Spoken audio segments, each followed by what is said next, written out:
The woman turned and ran away as soon as she saw her high school classmate, only to find out that it was because she had once snatched her boyfriend. Christie apologized to Jessica for what happened back then, but to her surprise, Jessica had already forgiven her. Christie, in a good mood, told Jessica all the girls Tony had cheated on before, even the cafeteria auntie. Christie had just finished speaking. Tony then showed up. Realizing the trouble, Christie turned and left. Although Christie's apology almost caused her classmate's marriage to break up, it also relieved her of the psychological burden, so Christie decided to make up for each of the mistakes he had made, one by one. The first step is to seek the former landlord's forgiveness. After all, she owed him $4,000 in rent, but she didn't have that much money for the time being, so Marjorie persuaded her to pay back $50 every week. But when Christie reached her former landlord's door, she began to be scared again. You owe me 4,000.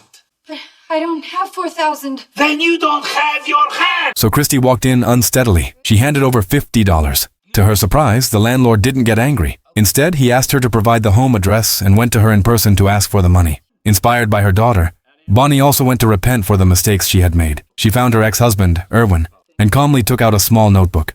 Erwin had been a little flattered at first, but upon learning that the notebook recorded 118 cases of misconduct, he instantly lost his composure. Bonnie not only stole his money, but also had an affair with his brother. But Bonnie still hadn't finished speaking. After Erwin went through a long and painful period of time, Bonnie finally ended her apology. Erwin had no desire to live anymore. After Bonnie finished speaking, she felt relieved at once, but Erwin wasn't. He couldn't believe that Bonnie had done so many things that hurt him. He couldn't forgive any of them. Bonnie couldn't believe it. She could have forgiven Erwin for having abandoned her before, but Erwin couldn't forgive her for such a small mistake. So the two parted on bad terms.